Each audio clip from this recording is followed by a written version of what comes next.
Tonight, let this be a quiet place for you. You have done what you could. You have walked through hours that no one else fully saw. You smiled when you were weary. You kept going when your body whispered stop. You worried for others. You prayed through pain. You listened to silence, and now it is time to let it go. Just for this evening, you can lay your load at the feet of the one who carries it all. Jesus is here and he sees you. This story is not meant to stir you up. It is not here to fix or force anything. It is simply an invitation to rest, to listen, to remember that God has not forgotten you, that you are deeply loved, and that peace is not a reward you must earn. It is a gift for tonight. So lie back, let the story gently unfold, and let your heart soften in the stillness. Reflective pause. Take a deep breath. Let go of the weight you are not meant to carry. Just for now. Rest. Spiritual bedtime takeaway. You are not alone. Jesus is holding what you cannot hold anymore. In returning and rest you shall be saved. In quietness and in trust shall be your strength. Isaiah 30:15. Elsie Harper lived in a little white house with green shutters that hadn't been repainted in nearly 20 years. It sat on a quiet hill in rural Tennessee, overlooking fields that turned gold in the late light. The porch creaked when you stepped on it, and the rocking chair, her favorite place in the world, still smelled faintly of lemon oil and old hymnals. Every evening, just before the sun began its slow descent, Elsie would sit there with a cup of warm tea cradled in her hands. She never rushed her sips. She never scrolled through anything. She only listened. To the wind in the pine tree, the chirp of crickets, and sometimes, if her heart was still enough, the soft whisper of God drawing near. Elsie was 81 and she had known sorrow. She had also known love. But what she longed for now was rest, not only for her body but for her spirit. It had been 7 years since Harold passed, her husband of 54 years. And the house had grown quieter with every passing season. Children lived far. Grandchildren were busy and she didn't mind. Not really, but some days. The silence pressed in like fog. Tonight, the sky was a soft lavender, the air warm with the smell of honeysuckle, and Elsie wrapped her shawl around her shoulders even though she wasn't cold. It was the weight of it, the comfort of something near. She watched the horizon and whispered aloud, not expecting anyone to answer. Jesus, I'm tired. Not the kind of tired that sleep could fix, but the kind that settled in the bones, the tired that comes from years of caring, years of worrying, years of being the strong one, years of keeping it all together. I know you see me, she said quietly, and I know you love me, but tonight I just want to feel it. That's all. She closed her eyes and let the breeze carry her small prayer upward. There were no fireworks, no visions or voices, but something in the air shifted. She didn't need to explain anything. She didn't need to prove her faith or gather her strength. She simply sat and let herself be held by the quiet and by the one who filled it. A memory surfaced, not one she had summoned, but one that had quietly waited for her. She was a little girl, maybe 7 or 8, curled in her grandmother's lap on this same porch. The older woman had hummed softly, not a tune Elsie could remember now, just the feeling of it. Safe, gentle, wrapped in arms that did not expect her to do anything, only to rest. And Elsie realized that's what she longed for again. Not answers, not activity, not even healing. Just someone strong enough to hold her while she laid it all down. Reflective pause. Take a deep breath. Remember someone who once held you with gentleness. Now let God hold you the same way. Spiritual bedtime takeaway. You don't need to be strong all the time. It's okay to let Jesus hold the pieces you can't carry tonight. The Lord is near to the brokenhearted and saves the crushed in spirit. Psalm 34:18. The morning after Elsie whispered her prayer on the porch. She moved through her home with slower steps. It wasn't that she was weaker, it was something else. Something quieter. A softness. A tenderness that hung in the air like a hymn still echoing through a sanctuary after the last note had faded. She opened the kitchen window and let the cool breeze drift in. The kettle steamed on the stove and her favorite blue mug waited faithfully beside the sink. Today felt like a day to remember. Not the loud kind of remembering, but the gentle kind. The kind where you trace a memory with your fingertips and ask it kindly what it still wants to say. After breakfast, she wandered to the guest bedroom, the one Harold had always called the prayer room. It wasn't much, just a bed, a worn chair, and a small pinewood dresser. But the top drawer held something sacred. It was where Elsie kept her Bible, old frayed, loved, stuffed with bits of paper and pressed leaves, and tucked beneath the last page of Revelation was a letter. She hadn't touched it in years, hadn't dared, because it was the last letter Harold ever wrote her. And part of her was afraid to feel it all again. But this morning, something in her spirit nudged her gently, so she reached for it. Her fingers trembling slightly as they brushed the familiar fold. It was dated 3 days before he passed, written in his shaky but unmistakable handwriting. A short letter, only a few lines, but every word was water to her dry heart. She unfolded it carefully, like opening a prayer, and she read, "Elsie, you always worried you'd be alone when I go. But I want you to remember something: you've never been alone. Not when we met. Not when we lost Sarah. Not when you cried beside the window in the early mornings. And not now. Jesus has always been with you, and he's not going anywhere. I'll be gone soon, but you won't be left. You'll be carried. I love you always, Harold." Elsie closed her eyes. The tears came slow, like rain on a quiet afternoon. Not the sobbing kind, just the kind that flowed from somewhere deep and holy. She hadn't felt this kind of peace in a long time. The kind that didn't erase pain but somehow sat with it like a friend who didn't need to talk, only stay. She held the letter to her chest and breathed in the stillness of the room. The floorboards creaked softly as if the house itself was sighing with her. Elsie whispered again, but this time with a different tone. Not tiredness, but trust. "You really are near, aren't you, Lord?" And though she didn't hear words, she felt the answer in her spirit. "Yes, I never left, I never will." That evening, she lit a candle beside the letter. She placed her Bible on the table and opened it to Psalm 34. The verse she had underlined years ago now pulsed with new life. "The Lord is near to the brokenhearted." She read it aloud slowly, as if every word was a lullaby for her soul. Reflective pause. Let yourself remember a word of love that once held you, and let God speak it again, just for you. Spiritual bedtime takeaway. Even when hearts break, Jesus draws closer. You are not forgotten. You are being carried. Behold, I stand at the door and knock.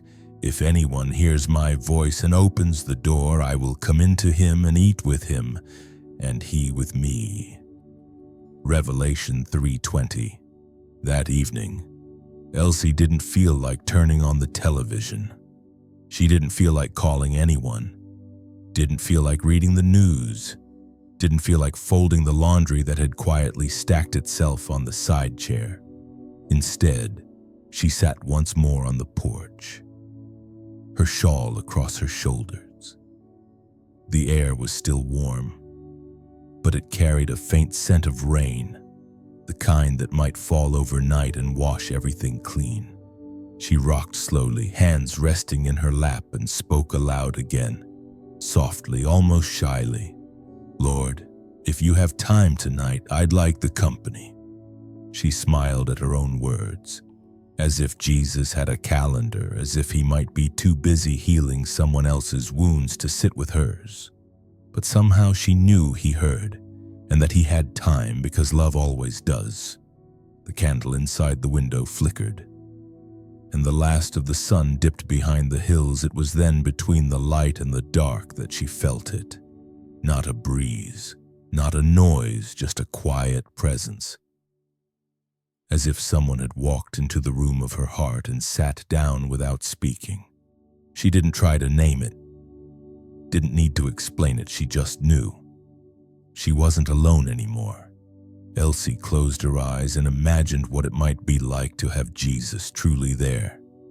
Not as an idea, not as a story, but sitting beside her on the porch, his feet dusty from walking his robe, catching the wind, his eyes kind and clear and knowing. She imagined him reaching for the mug on the table, taking a sip and saying nothing, just being there. Because sometimes, the most healing moments are the ones where no words are spoken, only presence. Elsie let her imagination stretch wide, and suddenly the silence of her home felt full. Not empty, not echoing, but sacred. She spoke again. "Can I tell you something silly, Lord?" She paused, then smiled as she whispered, "Sometimes I rehearse conversations in my head. Ones I'll never get to have again, with Harold, with Sarah, even with Mama, and I wonder if you listen in. If you ever smile when I get the words just right." The wind stirred the trees. The rocking chair creaked once beneath her, and something like peace settled on her shoulders. Elsie continued, "I think I just miss being heard. That's all. And tonight it feels like you hear everything." A few tears welled up again, but they didn't sting. They were sweet, like water to a flower that hadn't been noticed in a while. She sat there longer than usual, longer than she meant to, until the stars blinked awake overhead, and the air grew cool enough for her to pull the shawl tight around her chest. But still, she didn't move, because Jesus hadn't left yet, and neither had the quiet. And when she finally rose from the chair, her body slow and careful, she whispered the words she hadn't spoken in years. "I love you too, Lord." And it wasn't dramatic, it wasn't loud, it was just real. She left the porch light on that night, not for safety, but as a kind of welcome in case Jesus wanted to come back and sit with her again. Reflective pause. What would it be like to sit beside Jesus tonight and say nothing and still be fully known? Spiritual bedtime takeaway. You don't need to explain yourself to Jesus. He's already here, and he's not in a hurry to leave. Your word is a lamp to my feet and a light to my path. Psalm 119:105. The next morning, Elsie woke to the sound of doves.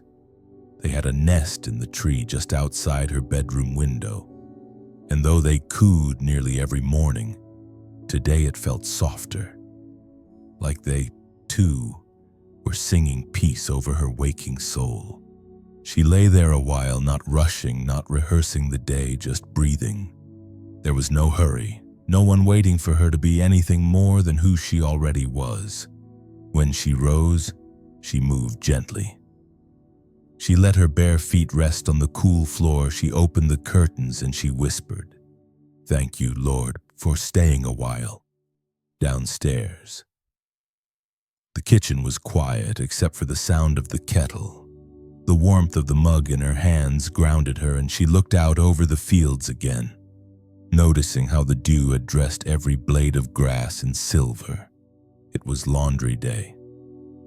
Not because she had to, but because she liked the rhythm of it, the folding, the sorting, the smallness of it all.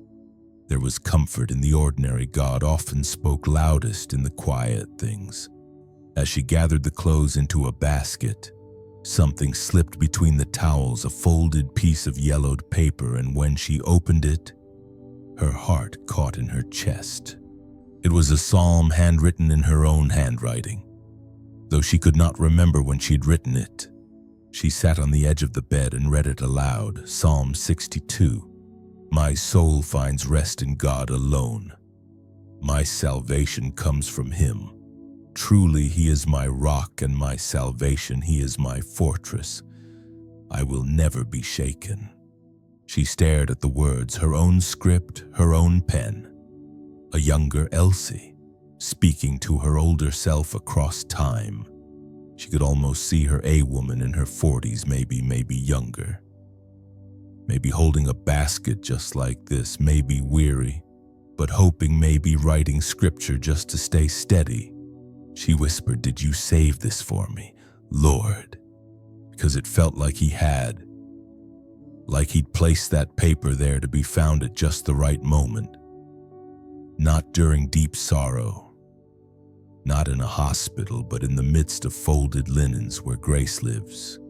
Quietly, and truth waits without fanfare. Elsie smoothed the page and tucked it into her sweater pocket. It felt like a lamp, a guide, something she could carry through the day, not just in her memory, but near her heart. Later, as she folded the towels, she began humming a tune she didn't know, but that fit the rhythm of her work. And she realized that God often sings with us in these unnoticed places, not just in cathedrals, but in laundry rooms and porches and quiet kitchens filled with light. She looked out the window again. The sky was wide and welcoming, and for the first time in a while, she didn't feel like she had to fill it with words. She just said, "Thank you for reminding me." And then she went on folding line by line like a prayer that slowly unfolds. Reflective pause. What hidden psalm has God tucked away in the corners of your life, waiting to be rediscovered? Spiritual bedtime takeaway. Sometimes God speaks not through signs or sermons, but through the quiet work of your hands and the words you once whispered in faith. He makes me lie down in green pastures. He leads me beside still waters. He restores my soul. Psalm 23, 2-3. There was an old elm tree at the far edge of Elsie's property. It stood like a gentle giant at the end of a narrow dirt path. Tall, wide, deeply rooted, its branches reaching like open arms. Harold had built a bench beneath it back when his hands were still strong, when he could carry planks of wood and hum hymns at the same time. The bench had weathered many seasons. Rain, sun, snow, and silence. But it remained a quiet place. Waiting. Elsie hadn't sat there in a while. The walk felt longer these days, the incline steeper, but something in her spirit stirred that afternoon. She packed a small blanket, a notebook, and an apple, then made her way down the path. The wind was kind, not pushing, just brushing her cheeks like a familiar hand. She paused a few times along the way, letting her breath catch up with her body, and at last, she reached the bench. Still firm, still holding space. She sat and for a moment just looked up. The leaves danced above her, soft green and light gold, filtering sunlight like stained glass in an old country chapel. Elsie let her head rest back and closed her eyes. She didn't pray. She didn't speak. She just let herself be. It was enough. After a while, she opened her notebook, the same one she'd kept for years. a place for scriptures, for thoughts, for the kinds of prayers that have no punctuation. She turned to a fresh page and without thinking began to write. Lord, I don't need anything grand. I just want to know that you're here, that you see me under this tree, that you still find me when I sit in the quiet and let the world go on without me. I don't have big dreams anymore, not really. I just want to love well, rest well, and end well.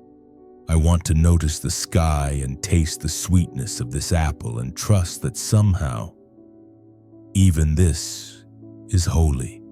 She stopped writing, not because she had nothing left to say, but because she felt full.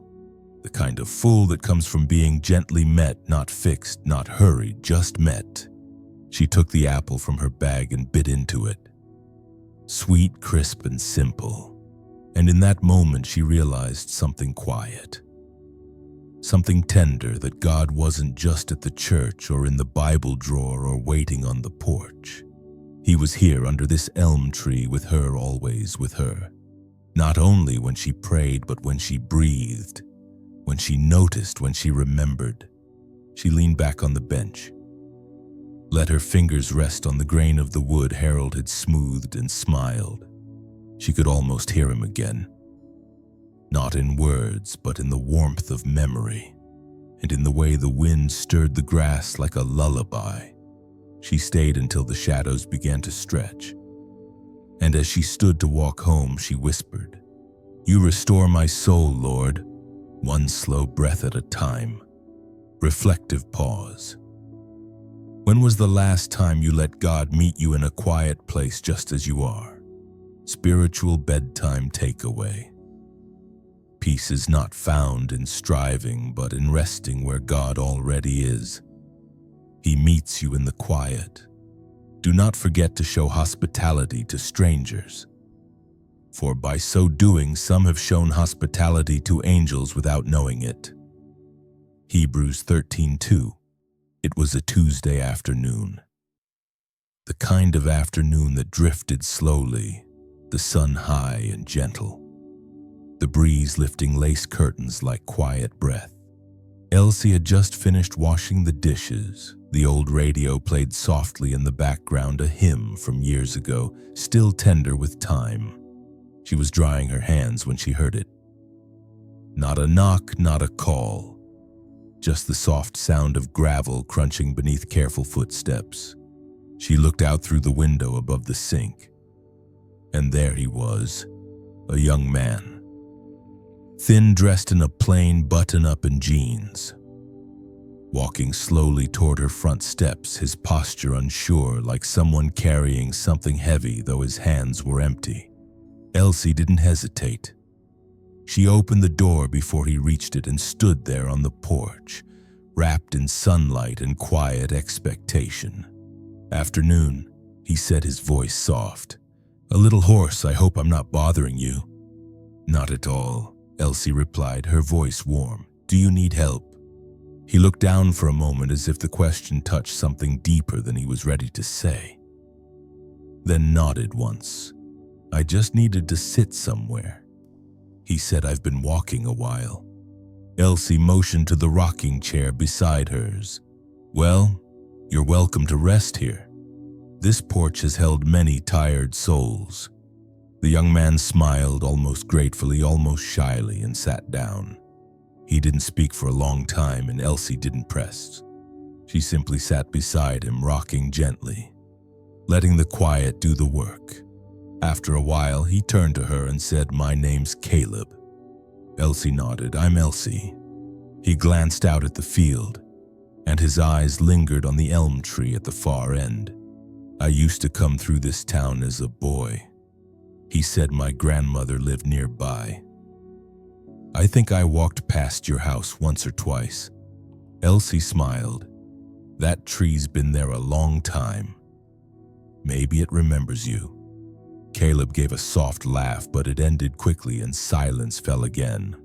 Eventually he spoke, not looking at her, just watching the horizon. "I lost someone last fall." Elsie waited. "My mother. She was sick for years. And then she was gone. and I didn't know what to do, so I just started walking. Every few days, town to town, road to road, trying to find something I couldn't name. Elsie nodded slowly. I think I understand. Caleb looked at her, eyes surprised. You do? I do, she said gently. I've walked those roads too, some of them without moving at all. A long pause, the kind that lets the soul breathe. Then she added, you don't have to say much. You can just sit here, let the world slow down. He leaned back in the chair, let his eyes close for a moment and whispered, thank you. They sat like that for over an hour. No more words, just the rocking of old chairs and the quiet company of two hearts held gently by the same God. Before he left, Caleb turned to her again. You were the first person who didn't try to fix me, he said. You just welcomed me. Elsie smiled. Sometimes that's all we really need. He stepped off the porch, tipped his head in a small, grateful bow, and walked back down the path. She watched him go. And for a long time after, she wondered if perhaps he had not just been a visitor, but something more, a reminder. A messenger, or simply a fellow traveler sent by God to remind her that presence is often the holiest gift of all. Reflective pause. Have you ever been visited by someone who felt like more than a stranger? A quiet grace in disguise, spiritual bedtime takeaway. Sometimes God sends comfort not in answers, but in people who sit quietly beside our sorrow and call it sacred. My cup overflows. Surely goodness and mercy shall follow me all the days of my life. Psalm 23:5-6. There was a certain cup Elsie always used in the evenings. It was a cream-colored mug, wide and smooth, with a small chip on the rim that she never bothered to fix because it reminded her of the years how even something slightly broken could still carry warmth. Harold had given it to her one Christmas tied with a ribbon, with the words written in faded cursive along the curve. Grace enough.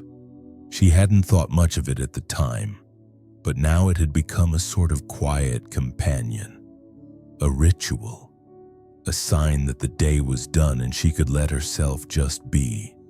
That evening, after the young man had gone and the sun had laid down its gold across the hills, Elsie made tea. The same peppermint blend she'd always kept for guests, though lately, she'd been the only one drinking it. She poured the water slowly, letting the steam rise like a prayer without words, and sat once more on her porch. The cup warmed her hands, her heart, and her memory. She thought about how many times she'd filled it, how many nights she'd lifted it to her lips with grief, with gratitude, with both, sometimes at once. She thought about all the things that had emptied over the years. Her house, her calendar, her arms. But the cup somehow was never truly empty. Even when the tea was gone, something remained. Something unseen but real. Presence, love, a kind of sacred enoughness. She smiled as she took another sip and whispered into the breeze. You never stopped filling me, did you, Lord? A hush fell, the kind that only comes when heaven is close, and Elsie felt it again. That quiet fullness, the sense that she was held and known and seen. She looked out across the fields and the world didn't feel so wide anymore. She closed her eyes and remembered something from long ago, a Sunday sermon. A pastor with kind eyes saying, God doesn't only fill what's missing, he overflows what's already full. Elsie had never forgotten that, even when she didn't quite understand it. But tonight, with the cup in her hands, the wind at her shoulders and the soft hum of dusk settling over the hills, she did, not in her mind, but in her bones. God's goodness was not a theory. It was a warmth, a presence, A quiet mercy that kept returning even on the days when she forgot to ask for it. She took one last sip and held the empty cup against her chest. "Thank you," she whispered. And somehow, even in its emptiness, it was full again. Reflective pause.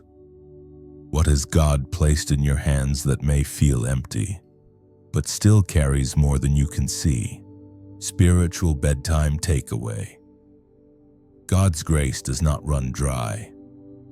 What He fills in you is never wasted, even when it feels small. The light shines in the darkness, and the darkness has not overcome it. John 1:5. Elsie kept a small candle in the windowsill.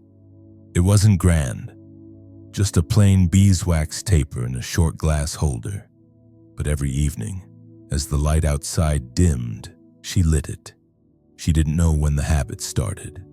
Perhaps after Harold passed, or maybe even before. It didn't matter anymore. All she knew was that the flicker of that little flame had become her companion, a wordless sign that even when the world grew dark, there was still light. Not the bright, demanding kind, but a quiet, steady one. The kind that says, "I'm still here, you're still seen, and you are not forgotten." That night, the sky had turned a deep indigo and clouds rolled across it like slow waves. Elsie had placed her Bible on the table. Her mug was warm in her hands and the candle flame glowed softly in the glass. She stared at it for a long time, watching how it danced without fear even as the shadows crept in around it.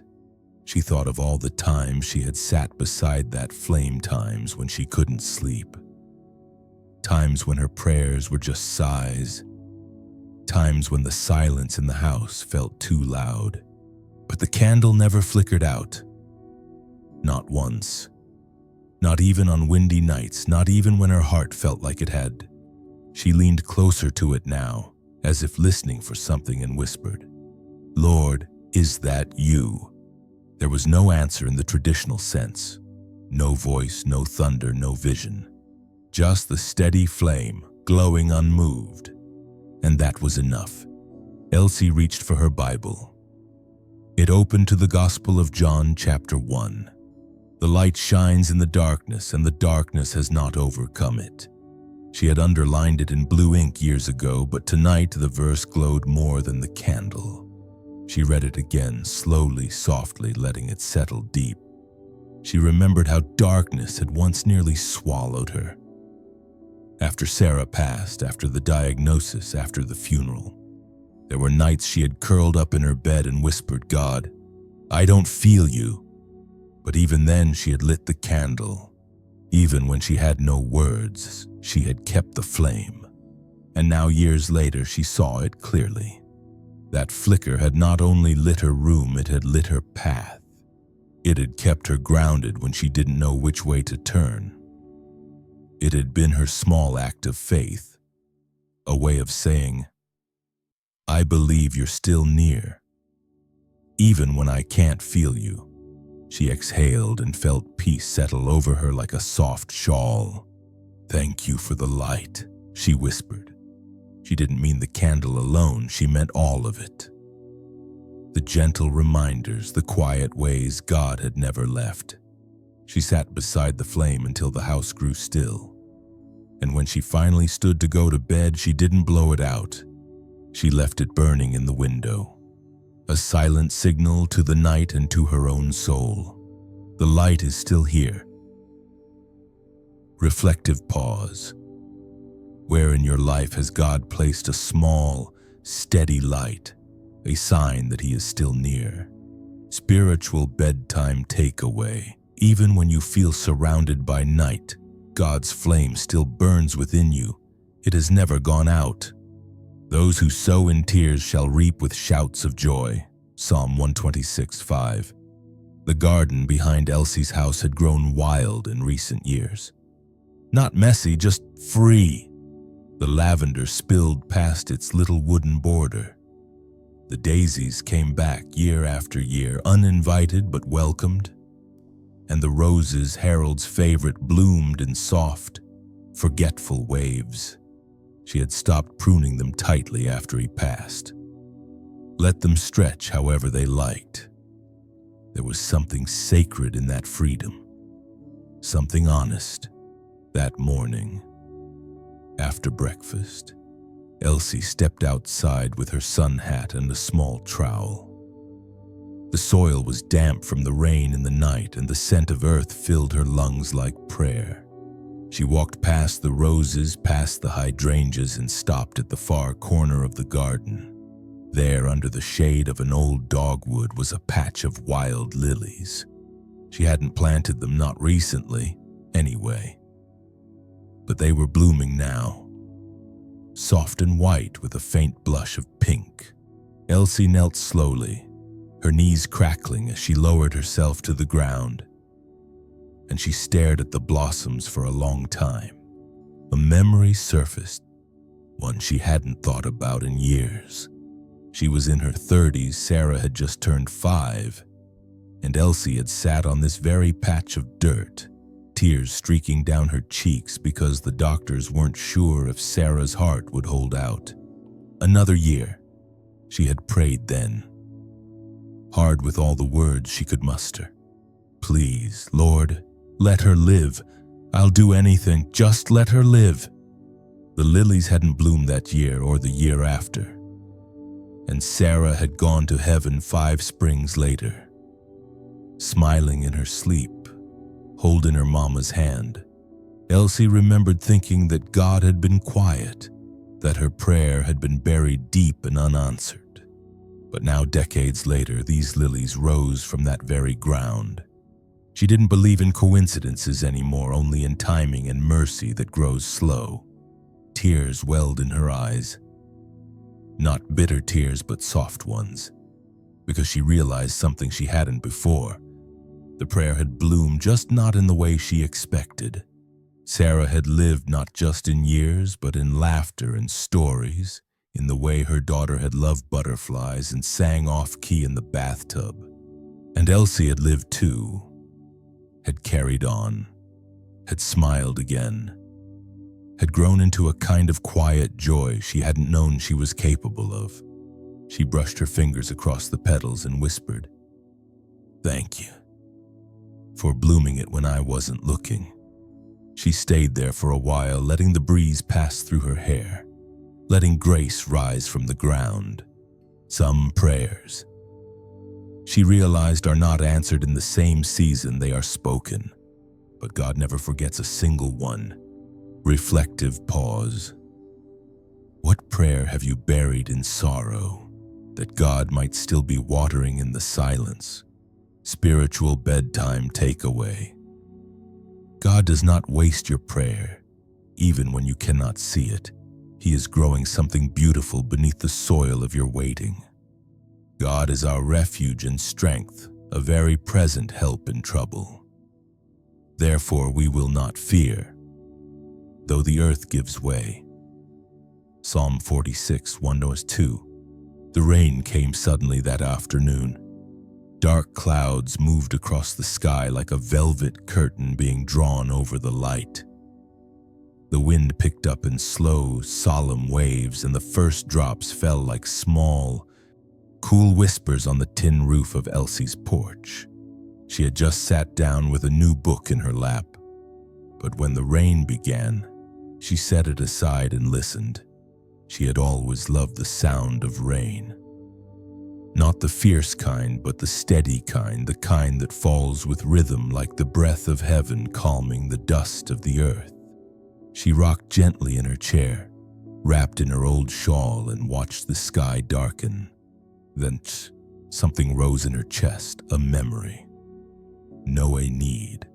She stood slowly, walked back inside, and retrieved her Bible. Not to study, not to dissect, just to hold it, to let it rest open in her lap like a familiar friend.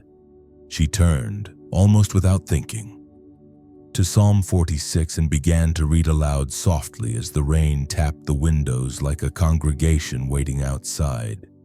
God is our refuge and strength, a very present help in trouble, therefore we will not fear, Though the earth gives way, though the mountains be moved into the heart of the sea. Her voice trembled a little, but she didn't stop. Because she needed to speak it, not just think it. She needed to let the word echo in the room, over the sound of the storm, to remind her soul and the sky that nothing had changed about who God was. Even when the winds picked up, even when the thunder murmured far away. She kept reading. There is a river whose streams make glad the city of God. God is in the midst of her, she shall not be moved, he will help her when morning dawns. Elsie paused, let the words settle, and then whispered to herself, help me remember that, Lord, that I will not be moved. The rain became heavier, like a song reaching its chorus, and still, she wasn't afraid. She had lived through enough storms, weathered enough grief to know that God did not promise absence of trouble, only his presence within it. And today, she felt that presence, in the way the trees bowed with grace, in the way the rain washed the porch clean, in the way scripture met her like an old friend showing up unannounced. She closed her Bible gently, held it to her chest, and rocked. The storm would pass, they always did. But the peace she felt now, that would stay because it came not from the sky but from the one who spoke peace over seas and souls alike. She whispered again, just a phrase like a lullaby to her heart. You are my refuge. And for a moment the rain slowed, as if even the storm was listening. Reflective pause. Is there a verse you need to speak aloud in your storm, not to calm the sky, but to calm your soul? Spiritual bedtime takeaway. The storm may shake the world around you, but God's presence holds you steady from within. You keep track of all my sorrows. You have collected all my tears in your bottle. You have recorded each one in your book. Psalm 56:8. There was a drawer in Elsie's bedroom she rarely opened. It wasn't locked, it wasn't hidden, but it carried something tender, something unfinished. The bottom drawer of her nightstand held old cards, photographs, and a single envelope unsealed, unsent. The letter inside was one she had written over 20 years ago. To Sarah, her daughter, who had passed long before she should have. Elsie didn't remember the day she wrote it, but she remembered how her hand trembled, how the ink had smudged in places from her tears, how she hadn't known what to do with the ache except to write. That morning, something nudged her. Not guilt, not sentiment, just a soft stirring. She opened the drawer carefully, as if not to wake something sacred. And there it was, yellowed slightly, folded in thirds. Still waiting. She sat on the bed and opened it, letting the paper rest in her lap like a memory still alive. Her eyes scanned the words, and they came back to her as if she'd just written them yesterday. My dearest Sarah, I don't know how to begin a letter to a daughter who isn't here, but I need you to know that I still feel you everywhere, in the music that plays when no one else is around, in the wind that brushes past me when I hang the laundry, in the dreams that come when the night is very quiet. I wish I had been braver, kinder, more patient. I wish I had asked you more about your thoughts, your fears, your favorite colors in autumn. You were always light, and I didn't always know how to hold that, but you changed me, and I am better because of you. I know where you are now, and I know you are safe, but some days I still long to hold your hand, even for one breath. I'm writing this because the grief needs a place to go, and I hope maybe it finds you wherever angels rest. All my love, Mama. Elsie folded the letter again, her fingers lingering over the crease, and she let the tears come. Not because she hadn't cried before, but because grief doesn't measure time. It simply makes space.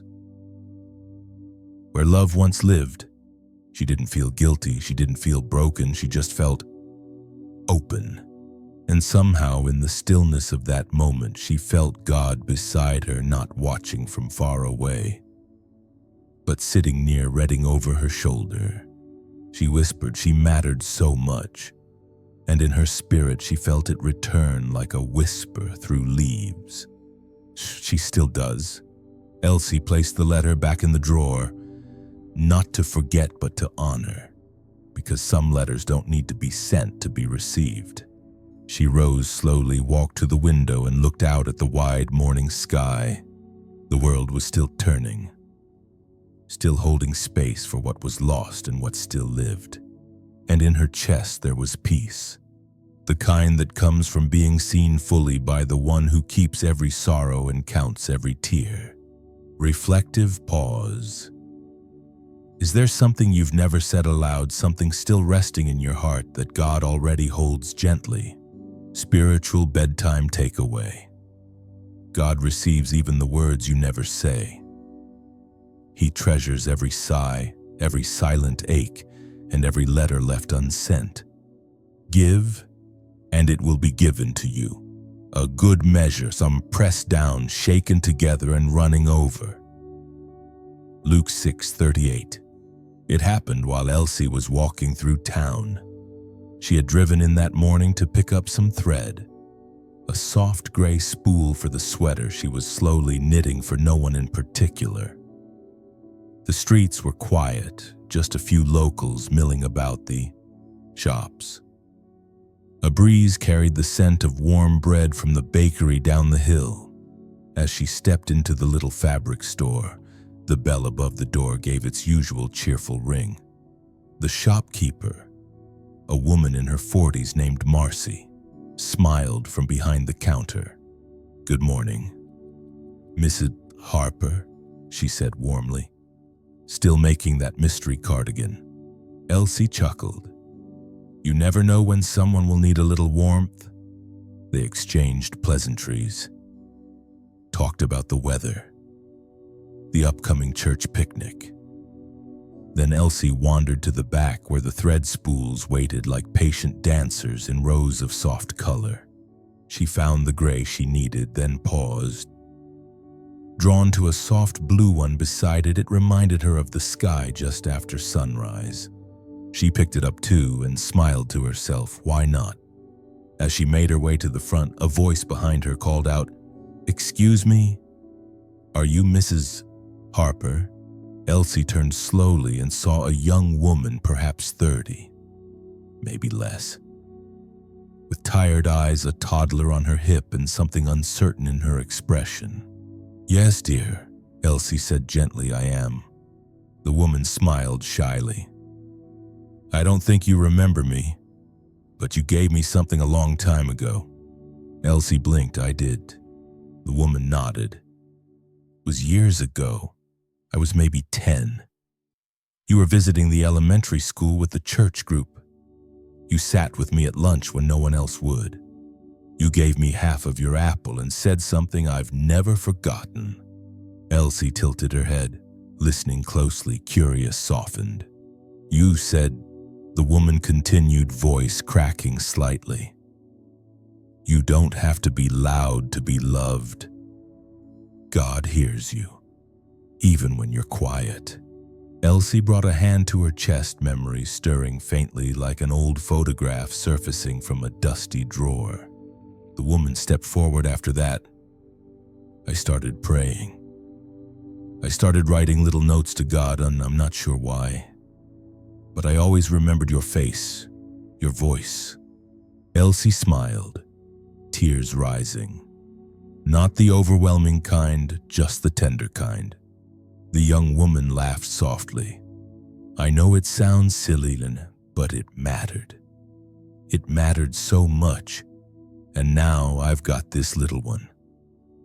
She kissed the toddler's curls, and I tell her the same thing. Elsie couldn't find the words, so she just reached out, touched the young woman's hand, and whispered, "I had no idea." The woman nodded. "That's the thing about kindness. Sometimes you give it and forget. But the person who receives it, sometimes they carry it for a lifetime. They embraced briefly a holy moment wrapped in ordinary time. Then the woman said goodbye, promising to stop by church soon. Elsie stood there for a while after she left. The thread still in her hand, the memory still blooming in her chest. She hadn't planned that gift, hadn't even remembered giving it. But God had. He had taken a small act, a kind word, and let it blossom quietly in someone else's life. Elsie stepped outside. The wind warm, the sky blue as the thread in her bag, and she whispered, "Thank you, Lord, for using what I forgot." Reflective pause. What kindness have you given that you may have forgotten, but someone else still carries? Spiritual bedtime takeaway. Even the smallest act of love can ripple through time. Nothing given in Jesus' name is ever lost. I have cared for you since you were born. Yes, I carried you before you were born. I will be your God throughout your lifetime. I will carry you and save you. Isaiah 46:3-4. Elsie's favorite chair wasn't just a piece of furniture. It was a companion, a keeper of stories, a cradle for aching bones and grateful prayers. She'd had it since her wedding, a gift from her mother-in-law's sturdy oak, with carved curves worn smooth by years of gentle rocking. It had held her through many seasons. Nights when Sarah had cried for no reason, days when Harold read scripture aloud just to hear it fill the house. Afternoons with tea, evenings with silence, and mornings when grief had come without knocking. The chair never judged, never hurried. It only rocked back and forth like the lullaby of time. That afternoon, Elsie sat in it again, her knees a little stiffer than usual, her breath a bit more shallow. She held a worn quilt in her lap, the one with tiny squares of old family dresses, each patch a memory, each stitch a prayer. As she rocked, her mind drifted not to anything grand, but to the simple rhythm of the chair, back and forth, back and forth. And she thought, this is what God must feel like. A steady place, unmoving, faithful, present. She remembered something her pastor once said, that God does not change when we change, that He is the same yesterday, today, and forever. The same way this chair stayed no matter who came or went. She whispered into the quiet, "You've carried me, haven't you, Lord?" And though no audible voice answered, the breeze through the window rustled the edge of the curtain as if to say, "Yes, child." Every step, she thought of her younger self sitting here holding Sarah, singing lullabies in a voice too tired to be in tune. She thought of herself at 50, grieving quietly, letting the chair hold the weight she couldn't name. She thought of herself now, 81, still here, still held. The tears came again, not in sorrow but in awe, because she realized this chair wasn't just furniture, it was a monument, a quiet altar where years of her life had passed beneath the gentle sway of grace.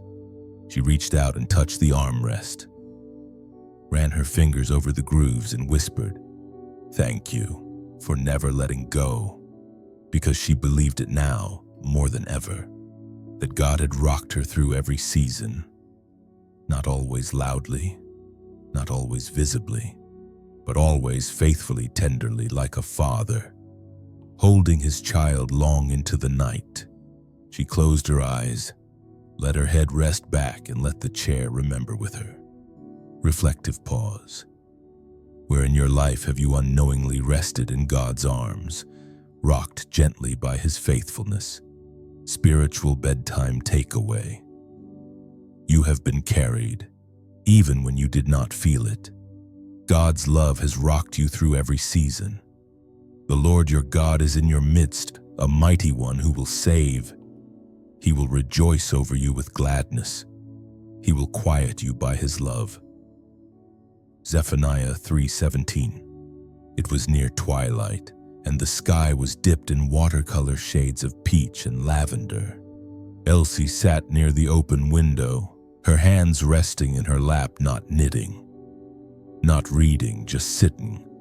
The soft rustle of leaves, the chirping of crickets, and the steady breathing of the house filled the quiet around her. And then, without thinking, she began to hum. It was not a conscious choice. The tune had simply risen like breath, like memory, a hymn from her childhood. Familiar, unhurried, nameless, almost because she couldn't remember all the words. But the melody, oh, the melody lived in her bones. She hummed it like a lullaby to the evening, like a prayer that needed no translation. The song rose and fell in gentle tones like the rocking chair's sway, like a mother's hand on a fevered brow, like Jesus walking quietly beside her. She couldn't remember the last time she sang out loud. Her voice had grown thinner over the years, and sorrow had made it softer still. But the hum was enough, more than enough, because some songs don't need lyrics. Only longing, only faith shaped by breath. She closed her eyes and let the tune carry her. And as she hummed, she imagined Jesus listening, not correcting, not waiting for perfection, just smiling, leaning close. There was something sacred about this sound. It was not for performance, not for approval. It was a communion between her soul and the one who had always known its song. Her grandmother had hummed it too. Elsie could still remember being a little girl tucked beneath a quilt, hearing that same melody float through the room like candlelight. Now, all these years later, it returned, not from memory but from somewhere deeper, somewhere eternal. A song of being known and held and not forgotten. The tune faded slowly. Her lips stilled, but the presence lingered. She whispered, "I don't know all the words anymore." And in her heart, she felt it, that gentle assurance. "You don't need to, I remember them all." The tears came again, as they often did now. But she no longer feared them. They were not weakness, they were worship. She sat there a while longer, wrapped in the silence that followed a holy sound, and when she finally rose, she felt lighter, like the hymn had lifted something from her, something she hadn't known. She was still carrying. She turned toward the hallway, and for the first time in many days, she sang just a few quiet words, cracked and trembling. But beautiful. "Jesus, Jesus, how I trust you." And the rest she simply hummed all the way to sleep. Reflective pause. Is there a song your soul remembers, one that returns when words are too hard to find? Spiritual bedtime takeaway. God hears every note your heart hums, even when you forget the words. Your soul's melody is safe with Him. You will show me the path of life. In your presence is fullness of joy. At your right hand are pleasures forevermore. Psalm 16:11. There was a small chapel at the edge of town, tucked between an old grove of sycamore trees. Its white paint was faded, its bell tower slightly crooked, and its pews creaked with every memory. Elsie hadn't been there in years.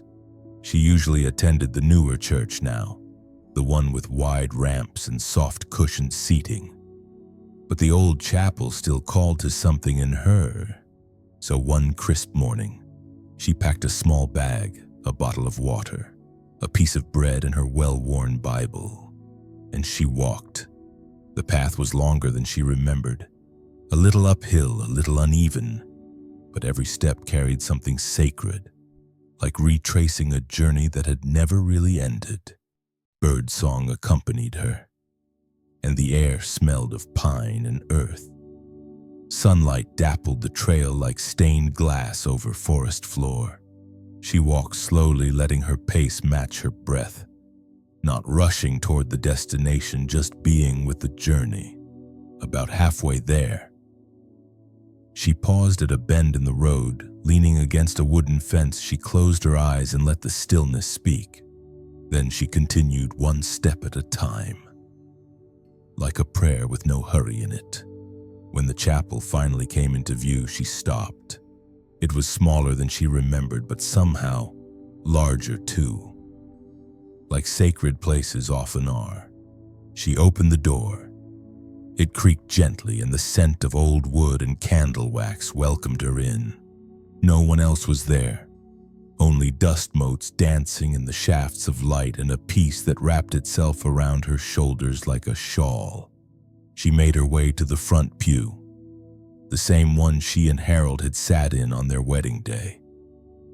She remembered the way his hand had trembled when he took hers, the way the sun had filtered through. The stained glass cross. She sat down and sighed, not a sigh of exhaustion but of arrival. She opened her Bible, not to any particular place, just let the pages fall. Psalm 16. You will show me the path of life. In your presence is fullness of joy. She read the verse aloud, then again, then whispered it into the silence. I'm still walking that path, Lord, even now. And in that old wooden chapel, with her aging hands resting on ancient promises, she felt the nearness of God. Not like a thunderclap, but like sunlight on skin. Warm, sure, faithful. She stayed there for an hour, maybe more. She prayed, she hummed, she remembered. And when it was time to go, she stood slowly, gently ran her fingers along the edge of the pew and whispered, thank you for waiting for me. Because she knew the chapel had been waiting. But more than that, God had been. Not in stone or wood, but in the invitation to come back, to sit, to be. She walked home slowly, her feet tired, her spirit full. The path had not changed, but her heart had. Reflective pause. Is there a sacred place calling you back, not just in geography, but in spirit? Spiritual bedtime takeaway. God meets us when we return, even if we've never really left. Every step toward him is already welcomed. Even to your old age and gray hairs, I am he. I am he who will sustain you. I have made you, and I will carry you. Isaiah 46:4. It was Thursday or maybe Wednesday. Elsie wasn't quite sure. She'd set her shoes by the door the night before, planning to drive into town, pick up a few groceries, mail a letter she had written to a friend she hadn't seen in years. But when she awoke, the calendar on the wall felt quiet, unclear. The numbers blurred slightly in her sleepy eyes, and for a moment, the whole day seemed to float. She walked into the kitchen slowly, tea kettle on hands wrapped around the familiar mug, and paused. She didn't feel worried or lost, just gently unmoored. It was the kind of forgetting that didn't frighten her, only softened her edges. She looked out the window and asked aloud, "What day is it, Lord?" She smiled at herself because she wasn't really asking for the number. She was asking for the meaning, the purpose, the invitation. Because sometimes it's not the date that matters, but what the day is meant to hold. She sat by the window and let the tea steep. Let her thoughts drift like clouds, and decided that whatever day it was a day to rest in the presence of God. No lists, no appointments, just being. She thought of how many years she'd measured time by school calendars, work shifts, doctor visits, family birthdays, Sunday services. But today felt like a gentle rebellion, a permission slip to stop measuring and start receiving. She reached for her Bible, let it fall open in her lap, and her eyes landed on Isaiah 46. Even to your old age and gray hairs, I am. I will sustain you. Elsie read it slowly, letting each word wrap around her like morning light. She chuckled quietly. Well, Lord, I have more gray hairs than I can count. But the verse didn't seem to mind. It stayed steady, assuring kind. She closed her eyes, let her mind drift to all the days she had rushed through. Trying to be productive. Trying to be useful. Trying to be enough. And now here she was, sitting in her worn chair with her soft shawl and a teacup that no longer needed to prove anything. Just being still present held. Perhaps this was what God had meant all along. That the best kind of day was not marked by what she got done, but by whom she spent it with. She leaned back, rocked slowly, and whispered, "Thank you for today, even if I don't know what day it is." And she felt it again, that quiet smile from heaven, as if God himself had whispered back, "It's the day I made for you. That's all you need to know." Reflective pause. Have you ever felt adrift in time and discovered that God was holding the day gently for you? Spiritual bedtime takeaway. You don't have to keep track of everything. God is already carrying this day, and you completely. Let the little children come to me, and do not hinder them, for the kingdom of heaven belongs to such as these. Matthew 19:14. It was late afternoon when she heard the knock. Soft, unsure, followed by a pause. Then another knock, this time a little firmer, still gentle. Elsie rose slowly from her chair, tied her cardigan around her waist, and opened the door. There on the porch stood Jamie, the neighbor's boy, 7 years old. Socks slightly mismatched, hands behind his back. "Hi, Miss Elsie," he said, looking up at her with clear blue eyes. "I brought you something." She smiled. "Well now, isn't that kind of you?"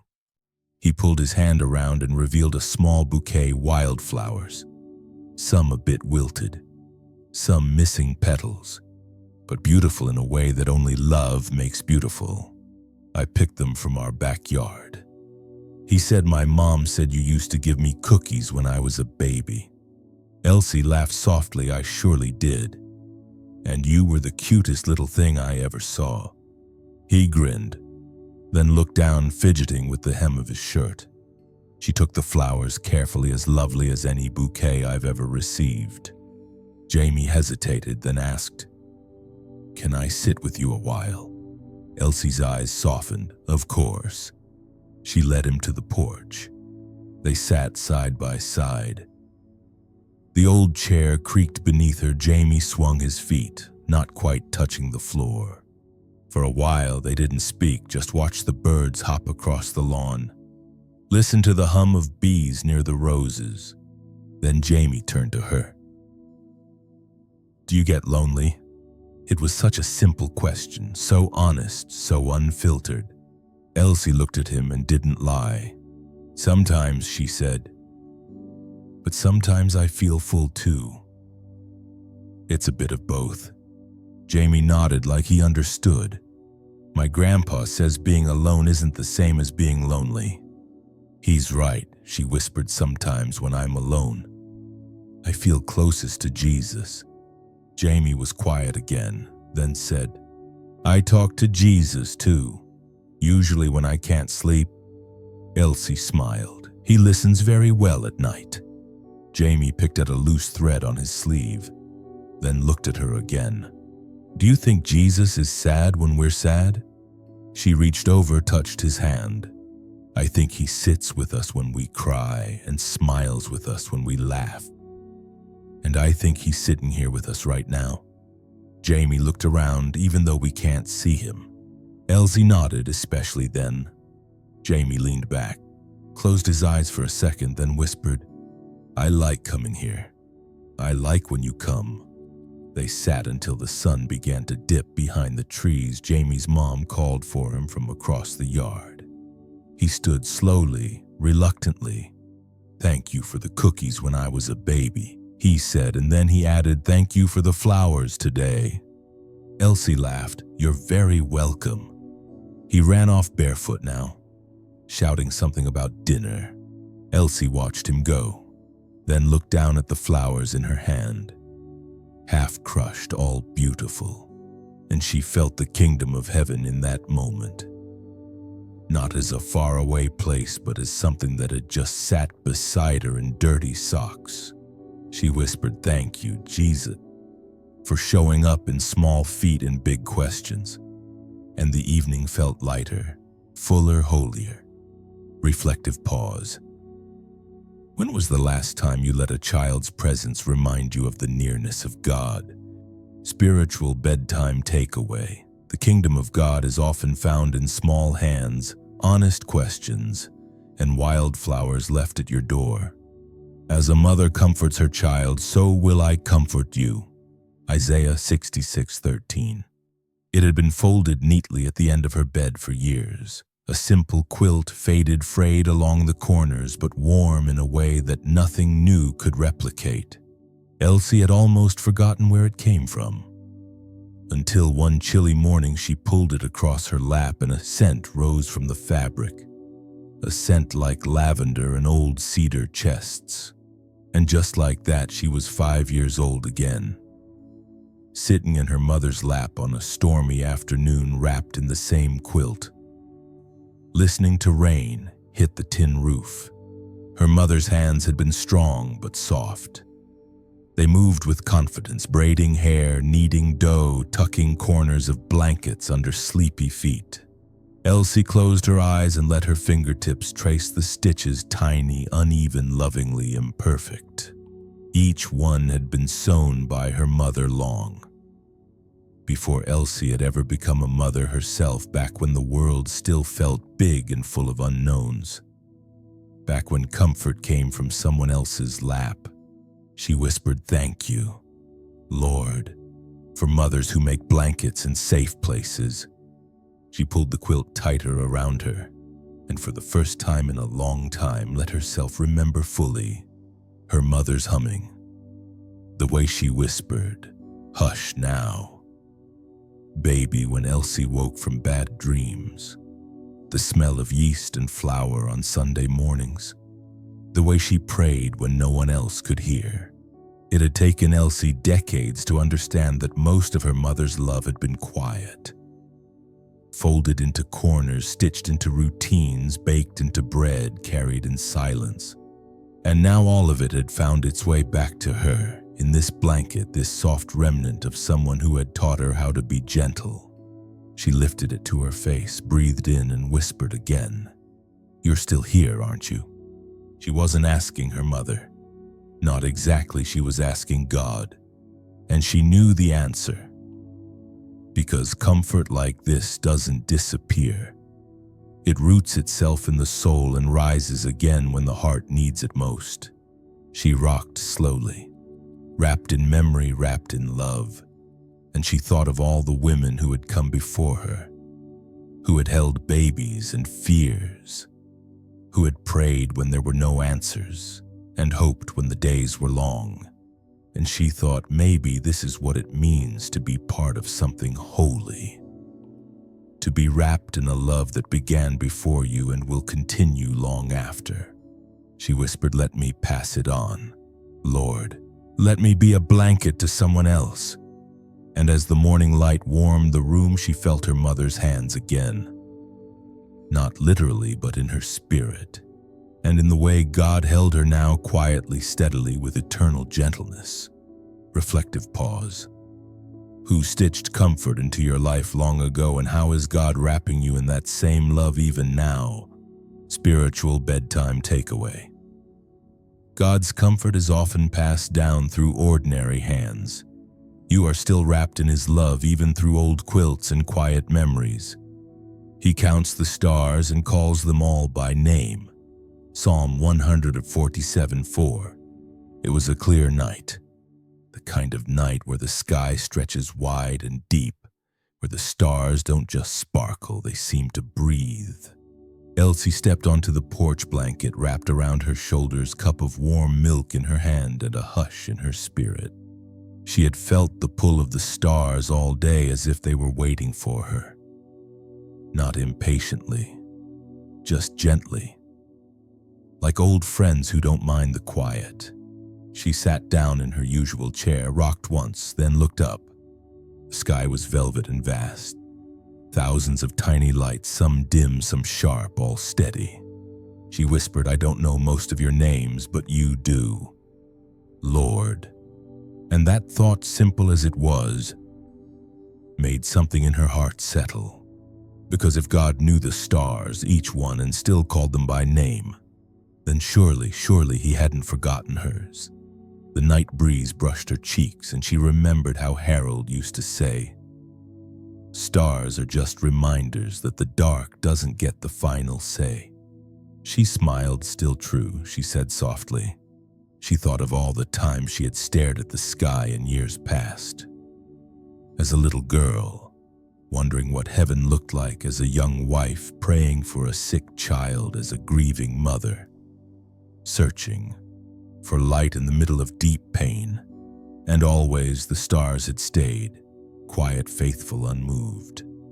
Like God, she sipped her milk, let the warmth fill her slowly, and closed her eyes for a moment. In the stillness, a verse came to mind, not recited but remembered from somewhere deep. He counts the stars and calls them all by name. Elsie opened her eyes and looked again at the night sky. What a tender God to know even the stars by name, to hold them in place, to light them in the dark. She wondered, had he ever lit a star just for her? And then, with childlike boldness, she whispered, "Could I have one tonight? Lord, just one, to know you see me." And though she knew God wasn't a magician, she also knew he was kind. So she watched, and as if in response, a single star blinked brighter for just a moment, high above the elm tree, then softened again. Tears welled up. Not because she needed proof, but because sometimes God gives a wink, a small, holy nod to say, "I'm still here. I always have been." She stayed until the breeze turned cool, until her cup was empty, until her heart was full. And as she stood to go inside, she looked up one last time. "Good night, stars," she said, "tell him thank you." And something in the sky twinkled as if it had heard. Reflective pause.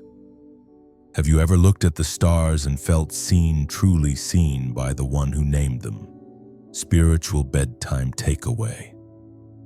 The same God who names the stars knows your name too. You are never lost in the vastness. He sees you clearly.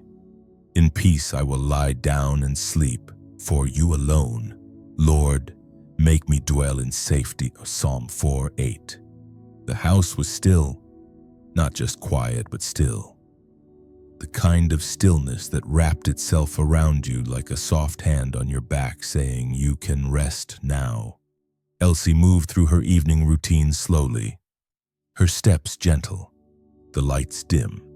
She placed her Bible back on the table, folded her shawl neatly over the arm of the rocking chair, turned off the porch light, and poured the last bit of water into the kettle.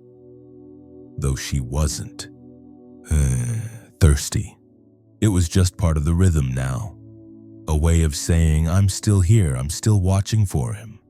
She walked to her bedroom, the same room she had slept in for more than 5 decades. The wallpaper faded, the floor creaking beneath familiar feet. She paused by the window, pulled back the curtain, and looked out one last time. The stars still shone, the elm tree still stood, the wind whispered nothing urgent. All was well. She turned off the lamp, left one small candle burning, its tiny flame flickering near the cross that sat on her nightstand. Then she sat on the edge of the bed, hands resting on her knees, and took a long, slow breath. She prayed without words, because at this hour, words were too heavy. But God understood, He always had. She reached for the quilt, the one her mother had sewn, pulled it over her lap, then over her chest, let it rest on her shoulders like a blessing. As she lay back, her eyes slowly adjusting to the soft glow, she whispered, "Thank you for today, Lord." A pause. "And thank you for all the yesterdays too." Another pause. "And if tomorrow comes, I'll find you there as well. Her breathing slowed. The candle flickered gently beside her, its light not fighting the dark, but holding it kindly.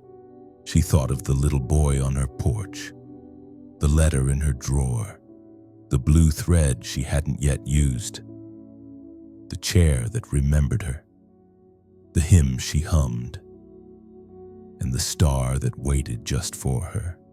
And more than anything, she thought of Jesus, not as an idea, but as a presence. Warm, kind, near. She whispered one more thing, so softly the room barely heard it. You're here, aren't you?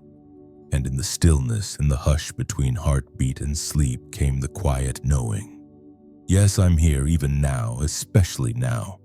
Elsie's eyes closed. Her breath deepened. The last light remained not just on her nightstand, but in her spirit, and peace settled over the room, over the house, over the hills beyond. The kind of peace that doesn't need to be explained, only received. And with it came sleep, gentle, holy, and whole. Reflective pause. Before you sleep tonight, can you rest in the truth that God is near even in the silence, even in the dark? Spiritual bedtime takeaway. You are safe. God watches over you through the night, holding you with the same love that held you through the day.